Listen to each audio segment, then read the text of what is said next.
Hey now, everybody, it's Aaron, and welcome to this week's Market Minutes. If you are in the market for a new home, track the market to get a sense of value of your current home, or just love looking at houses as much as we do, you know this is the show for you. Let's do this. All right, before we jump into the houses, the question on everybody's mind right now, what's going on out there?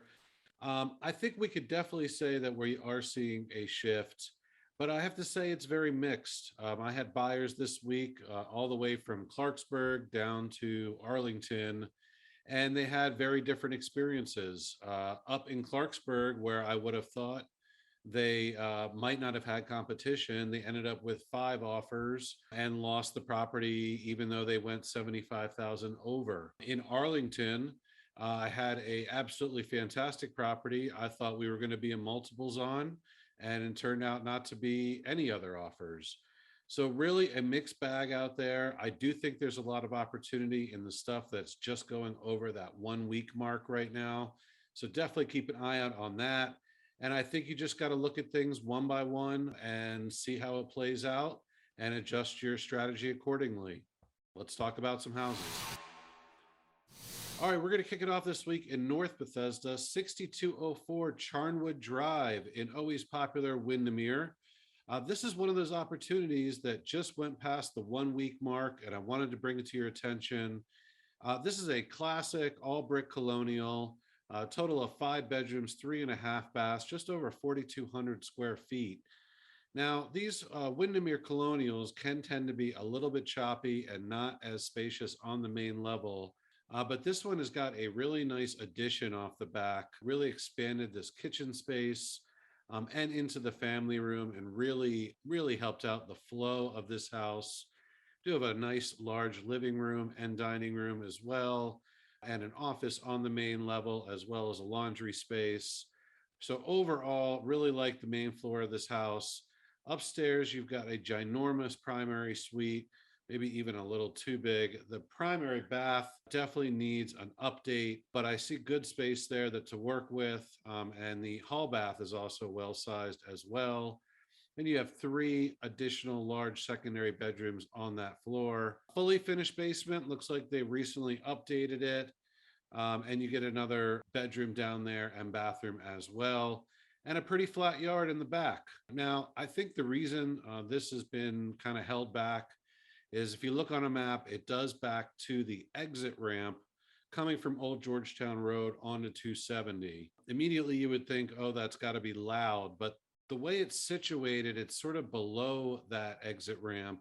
You can't see it. You do have tree cover back there. And it actually sort of insulates you from the noise of the 270 spur. So I think this is sort of a diamond in the rough that not enough people are going to see because they're seeing that location against the highway. But I think it's a great value for the money. At this point, you can get it down in the mid 1.2s. I think it's a strong buy. Definitely would check it out if you're trying to get into that North Bethesda area. All right, swinging on out to Potomac, 9408 Wooden Bridge Road just hit the market at $1,250,000. This is a 5 bedroom, 3.5 bath colonial. This is in the Fox Hills West neighborhood, which is off Falls Chapel Way, sort of a sister neighborhood to Copenhagen. If you're familiar with that area, really great neighborhood. Just over 4,100 square feet. This is one of the largest models in that neighborhood. And it's also got an addition on the back. Really nice. And I love the renovations they've done in this house. Great job with the kitchen. Love the waterfall island.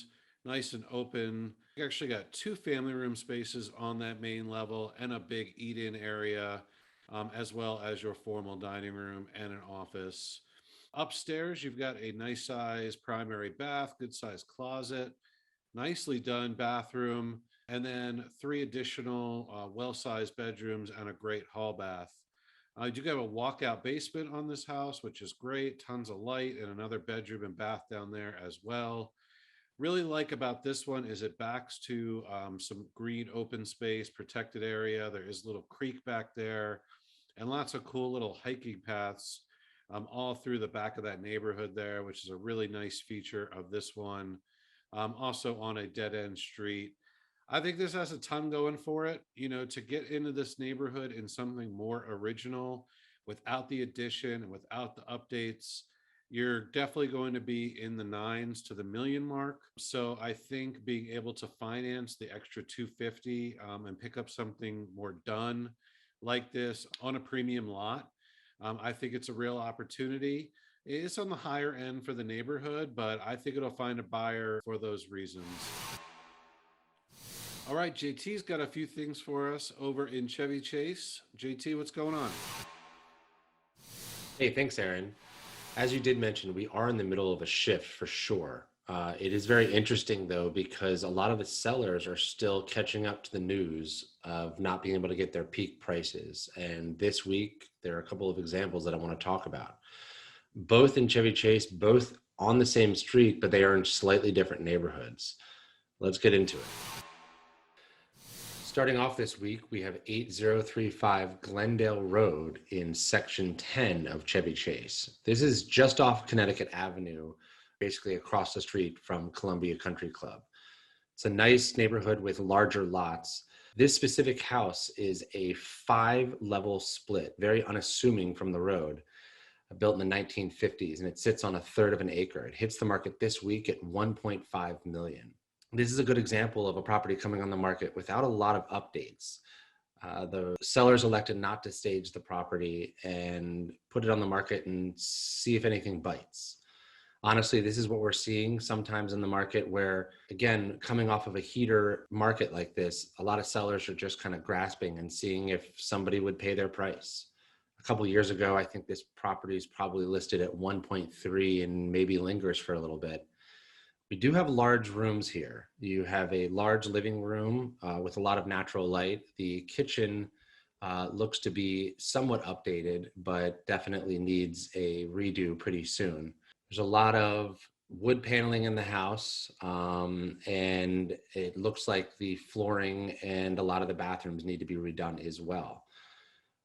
The buyers have mental calculators with all the talk of money right now. And when they come into this house, they might think, I got to spend $150,000, $200,000 here just to kind of make it my own. And then all of a sudden you're into this house for 1.7 million. And I'm not sure that that's the great play.